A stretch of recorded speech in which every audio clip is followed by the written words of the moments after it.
Good morning, everyone. Welcome back to What Would Charlie Shoot, episode number 3. Today we're going to be talking about some different things like my photographic heroes. We're going to be talking about some adventures that I've had as a photographer, and I'm going to be answering some more of your questions. So today, to start off, I want to talk about one of my photographic heroes, which is Jordan Matter. If you've never heard of Jordan Matter before, Jordan was actually one of the first people that helped me get started with an internship. A couple weeks ago, I started a new series on Medium paying homage to my photographic heroes, and I began the series speaking about my friend Robert Frank. If you don't know Robert Frank, check it out on Medium. I wrote up a whole big piece about this, and Robert Frank was a great friend of mine when I lived in New York City. I want to introduce you now to my friend Jordan Matter. I originally discovered Jordan's work when I was in college. I had a professor that shared a documentary called The Visual Language of Herbert Matter. Herbert Matter is one that he merged the fine line between photography and design for me. I immediately went down the rabbit hole to discover who he was with my own interest in multiple designs and art, and Herbert ended up photographing for Vogue, Harper's Bazaar, and Ray and Charles Eames, among others. And furthermore, I thought that Herbert seemed to be the perfect balance of light, color, and texture in my eyes as a student. My professors in college always encouraged students to seek out their heroes, and so I was going down the rabbit hole to find out who Herbert Matter was. I discovered that he had passed away, and I was devastated I would not have the opportunity to discover his work, and so I trudged on to learn everything that I could about him in that time on there as well. In my research, I found a photographer by the name of Jordan Matter. I reached out to Jordan via email and I said, "Hey, do you have any relation to the famed Herbert Matter?" And he replied that Herbert was his grandfather. I explained I was in college and I was seeking to study under a photography internship, and I was looking to see if I could learn more about Herbert's work. And Jordan simply replied back, "Call me when you're in New York and we'll figure something out." Long story short, on a whim and a prayer, I booked an apartment in New York and I packed my camera in one suitcase, and I ended up in New York City. I reached out to Jordan again. He invited me to his studio in Upper Manhattan, and my first assignment was to find a pizza delivery shirt and empty pizza boxes for a concept photograph that Jordan was going to do. I thought to myself, shit, I have no idea where to get a pizza shirt and boxes from, yet I was determined that I was going to succeed. I ran to the street, stopping at every pizza shop that I could set foot in, asking if they would lend me a shirt and a couple of boxes for a free promo. Finally, after the 7th shop, a thick mustache man said, "Sure, knock it out of the park, kid," and gave me a shirt and 2 empty pizza boxes. I arrived back at Jordan's studio within minutes to spare before the shoot, and we took off for 34th Street to photograph a skateboarder drifting off of buses as a pizza delivery man. It was nonstop from day one, and I would not have asked anything less of Jordan in that case. I ended up finishing a 1-month internship with Jordan, and I returned to University of Michigan to finish my studies. And Jordan always told me I was more of a technical photographer than him, who knew what I was doing. Still, he helped me realize something overpowers technical photography: ambition and drive.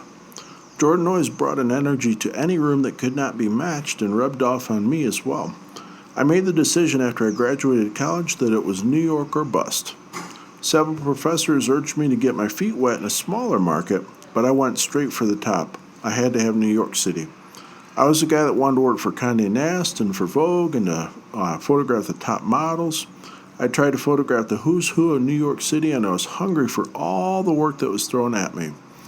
And when I returned to New York, I booked an apartment on the Upper West Side on 157th. I remember that the water was hot and the mice were friendly. There was even a token homeless man that would do very lewd things as he peeked in our windows, and the landlord had to chase him away almost every other day, I would say. And I thought, is this New York City? I reached out to Jordan again, and I let him know I was back in New York City and I was looking for work. He brought me in as a retoucher, and I assisted several times behind the scenes to document his projects. Late one night in winter of 2016, Jordan texted me and asked me what I was doing. He invited me to photograph behind-the-scenes photographs for a new concept called Dancers After Dark. Now, I had no idea what to expect, but Jordan told me that professional dancers would be getting naked. The truth be told, I wondered how that would work out when it was bone-chilling cold out. I thought that someone's nether regions would get frozen off from the New York City sidewalks. One of the first shoots I was on for Dancers After Dark with Jordan was in Penn Station. Jordan wanted to photograph the dancer posing in front of the times for the trains, and the sign is enormous if you've ever been to Penn Station in New York City. The challenge of the shot is that there's authority everywhere. It was around 11 p.m. when the team decided it was then or nothing. Jordan, the dancer, the dance coach, rehearsed the pose several times before deciding to tempt fate. Once they had the pose lined up, it was time. I loaded a very long lens on my camera and stood a distance away from the team, and if security caught us, I was about to be a ghost in the wind, denying all happenings and associations with everyone. Yet the last security guard turned his back to grab a donut, and Jordan yelled, "Go, go, go!" to which the dancer disrobed and formed the perfect pose that made the shot. Like most in New York City, most people in the station ignored what was happening around them, and the security guard turned around from grabbing his donut, and the dancer put her jacket back on, and the scream teamed a joyous, "Yeah!" Now, later on in my internship with Jordan, I also ended up getting a tattoo called The Power of Yes. And I found a blog post that he had made called The Power of Yes, and the story goes that when Jordan was photographing in Lower Manhattan in the financial district with a ballerina, he wanted to try a photograph with the ballerina doing a pirouette while serving people beer. Jordan found 3 young gentlemen sitting at a table with their ties loosened having a beer, and he asked if they would mind posing with the ballerina. They refused, stating that their bosses would not take kindly to drinking during lunch hour. Just down the aisle from the 3 young gentlemen that refused, there were 3 older gentlemen. Jordan was looking for young gentlemen to pose, but decided to say yes to a potentially disastrous situation. The men were dropping beer glasses everywhere, and they were making a big scene. Jordan finally got the image he wanted, but when the gentleman invited him to ballerina to sit down with a beer with them, he obliged. Jordan complained about how the young gentlemen were down the way and they would not pose, to which one of the older gentlemen replied, "That's why they will never be us." The 3 older gentlemen were significant members of Wall Street financial companies, which referred a lot of work to Jordan for the future. The moral of the story is simple. Try to make a potentially hazardous situation positive. I went out with a friend to a tattoo shop the next day, and I got The Power of Yes tattooed on my left forearm as a reminder. And Jordan swears to this day that every intern after me had to get a tattoo of the Power of Yes. I have yet to see any interns with this mark, but it inspired me to add new skills to my photographic toolbox. After Dancers After Dark was finished, Jordan photographed Born to Dance, where his goals was to inspire his children. This led to his now famous YouTube channel, where he works with countless celebrities to create different content. There's a couple videos over on Medium. If you want to check them out, I'll go ahead and link them up in today's podcast. And as I wrap up this post, I just want to say thank you again to Jordan for all the inspiration and the ideas that we've traded over the years. I still say that his 10-minute photo challenge came about from a night that he and I were having a beer while looking at my kinetic work together. I told him about how I had shot an entire roll of film in less than 10 minutes with dancer Janelle Esses, and he was off and running. You're welcome, Jordan. I will continue this series of my photographic heroes to share stories, inspire, and remember. And until then, we're going to talk about some other things today. So the second thing on my agenda for today for this podcast is to go ahead and share an open letter that I wrote this week of a piece of advice and truth to everyone posting about quitting photography on socials. I've seen a few of these lately, and it's a little bit troubling because I'd like to inspire people for their photography instead of seeing people quit with their photography. The honest answer is no one cares if you're quitting. Please stop your ranting and simply leave if you must. Before you decide if you're going to stay or go, I wrote some advice to you, and I've shared that over on Medium as well. The real reason that you want to leave is that everyone quitting photography doesn't understand how to actually photograph. Most quit because they want to see followers, claps, likes, stats, and things like that for them on socials. Stop watching the shit show of numbers now. It'll kill you and destroy you. Measure your photography with the metric first that you enjoy doing it. Who cares if it's popular or not? You're going to photograph simply to make money. I promise you will not make a lot. Even the most successful people do not make more than a couple grand a month at best in times.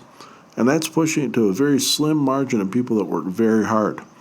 If you want to photograph because you want to make money, you have to stop thinking that people will like your photos simply because of what you care about. You have to start giving people something of value. No one cares about your rant about how hungover you are because you drank yourself stupid the other night to take your selfies. They care about themselves. This is a harsh truth if you want to be successful on the internet and as a photographer and in most things in life. Give someone something of value and they will follow you and they will engage. Give them listless horse dribble and they'll never know your name. And to all photographers who wish to quit, you can't just sit there and post 1 or 2 photos and think that the masses are up your asses. For starters, you have to photograph every day or at least 3 times per week minimum to get noticed.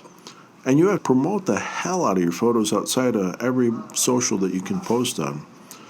I want to talk about a couple things to help you. Here's how to promote your photos 101. Some say starting points to promote your photos are to create social accounts everywhere. This includes all the famous and non-popular places on the internet that you could possibly get seen. Yes, even the bad ones. If you don't know where they live, I invite you to check out a thing called Google. Google has a link to all the different socials that are out there. If you want to go ahead and follow mine, you're welcome to as well.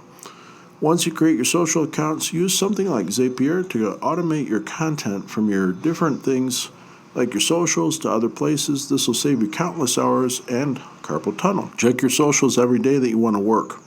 Tag the posts with appropriate tags to do your SEO research for what people are searching for in your niche as well.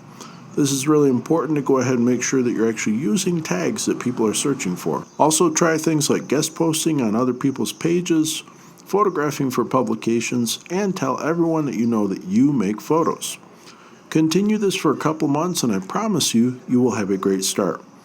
After a couple months, expand your projects in other ways that you can make income from outside of photographing.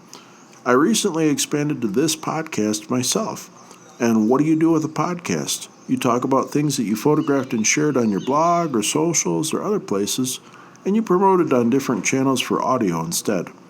I've been at this whole photography thing myself for about 33 years now, but in a couple months I started posting on other places, like I started writing on Medium, I started podcasts, and I found my groove.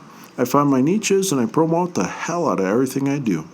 And I give people helpful content that they can use in their photography, which is why actually people engage. One final tip I could share with you: if you're a discouraged photographer, learn how to photograph. Make sure you have something to say in your work or something that you are actually passionate about, and make that come through in the work. Solve a problem for someone also. If you help someone with something, they're more likely to engage with your work than if you simply post for vanity's sake on there as well. One way to photograph is similar to writing. Identify the problem, find out why the problem is worse than initially stated, research your thoughts about the problem, and photograph how you solve the problem. People want you to photograph for them after that and know how you made your shots. People will flock to your pages if you can help them with a problem that they struggle with.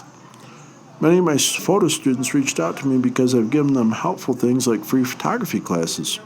If you want to get in on that, go over to Udemy, and you can search my photography class, How to Improve Your Photography, a gift you'll love, and it's free before October 17th. And many of my students who take my free class get into other courses that I teach as well. This is a great way to help people to return, give someone genuine help. Not because you want to make money, genuine authenticity. Don't expect them to jump into your other channels or photos right away. It takes time. You got to let it happen organic on there as well. It doesn't always pan out when people are there for a long time. But those that are with you will stick with you when you try authenticity and you want to give them the help that they need. And last but not least, there's tons of great resources to learn how to photograph. If you want to jumpstart faster than searching the web for countless hours, book a private lesson with me. I could get you going in a couple hours. And before I get off my soapbox today, I hope my pep talk serves you well. And whether you decide to stick around and tough it out in your photography or not, my advice is to keep shooting. Photograph for yourself because you love it. Photograph for yourself because you want to remember. Photograph for yourself because you're passionate about something you want to say. Photograph, photograph, photograph. And if you're here after all this and you feel inspired by my pep talk, please feel free to consider following me on my podcast. I have over 1,000 followers on my Medium blog, and the podcast is kicking off as well, but I always invite people from genuine connections to follow me. Let me know what you want to do. Write to me and let me know how your photography is going. And feel free to say hello. Don't be a faceless name on the internet. And thank you for listening today. I wish you much success with your photography. Okay, so the third thing that I'm going to bring up today is I want to talk about a free photography class that I'm offering on Udemy. I really hope you find it helpful. As a photography coach and mentor who works with a lot of people just like you, I know how challenging it can be to learn photography. Every day you have to overcome disappointment with your photos. You battle against giving up on photography altogether. You know you have the potential for so much more, but you just can't seem to get there. I got some really good news for you. You can do it. You can overcome. I've seen so many people do it, and I'm confident that you can too. The steps laid out in my new class, How to Improve Your Photography, a Gift You'll Love, are the first steps in the right direction. Remember, you can't reach the goal if you don't know the path to take. Now that you got a roadmap pointing in the right direction, I hope it will help you succeed. If you have any questions about this, let me know. I'm here to help, and we'll get you going on that. Pop over to Udemy and search How to Improve Your Photography, a Gift You'll Love, and take my class free before October 17th. And if you have a friend that's looking to learn and improve their photography as well, please share this class with them. I'm giving it away to the first 1,000 students before October 17th. So now that we have that information covered, let's go ahead and we'll answer some of your questions today. This week I got some really interesting questions from y'all in my classes, and if you want to ask any questions about your photography or send me some comments and feedback, I'll link that up here in the podcast so that you can go ahead and send me some as well. So first things first, what are the best places to find used DSLR cameras for sale? Well, that depends on what you're looking for. I would probably start out with something like KEH.com. I would start out with Adorama's website. They have a great used section. I would start out looking on eBay or if on Amazon as well. But if you're looking on places like eBay or Amazon, be careful because you're getting it directly from someone who's used it instead of a reputable camera shop where you're going to basically get somebody that'll clean it up and present it nice for you. And so that's what I would look for when I was looking for a DSLR camera for sale for starters. The second question today, does a photo belong to the photographer or the person in it? The photo by default does belong to the photographer under the copyright law. If you want to buy the rights to the photo or if you want to buy out the copyright altogether, please talk to your photographer. Most photographers are willing to negotiate for a certain price, and if they're not, sometimes that happens too. But the photographer does own the rights to the copyright. The third question that came up this week is a 1.8 or a 2.2 aperture better in photography? If you think about your numbers for a minute, the lower the number, the more light gets into your camera. The higher the number, the less light gets into your camera. But remember, the lower numbers have a more shallow depth of field, which means that less is in focus in your camera from front to back in your images. With a 2.2, you're going to get a little bit more in focus from front to back, and that's going to be a larger depth of field for you. The fourth question that came up this week is, what is your favorite picture that you've ever taken of yourself? Well, that's a very loaded question. I would have to say one of my favorites is when I was on tour and I was in Arizona in the Grand Canyon. And I took a picture of myself in front of the Grand Canyon with my arms outstretched, and the sky was bright blue, and the canyon was all lit up in the sunset. I think if I was to go ahead and select a favorite photo of myself, that would be one of my favorites of all time. The last and final question that came up today is, what degrees are needed to become a professional photographer? Well, I wrote up a post on this about a couple weeks ago on Medium. If you jump over to Medium, I have a great post. If you need a degree for college to go ahead and start as a photographer or not, my answer for the podcast is you do not need a degree. You simply need to study photographer, learn your camera inside and out, and then from there, if you want to actually be a professional, being a professional is about business and making money. Being a professional is not about making pretty pictures. If you want to become a professional photographer, I do coach that as well. Feel free to contact me, and I'm happy to set up a coaching session with you. Now, last but not least, today I want to go ahead and talk about a picture that I made just last night. I've been posting up some more photography recently, and I want to share some different things with you as I go. So last evening, I had a good meal with a great view and my wonderful family. Note to self, capture more of this. This is what life is about. Not all the face buried in the computer and forgetting all sense of time. Remember this, you'll never get it back. And so that wraps up our podcast for today. I'll go ahead and I'll post up the picture so you can see as well. And if you have any questions or comments or anything that you'd like to hear on What Would Charlie Shoot, please shoot me a line. I'll link it up in the description below. Thanks so much. Have a great week. Don't do anything I wouldn't do. And I'll see you next week on Friday.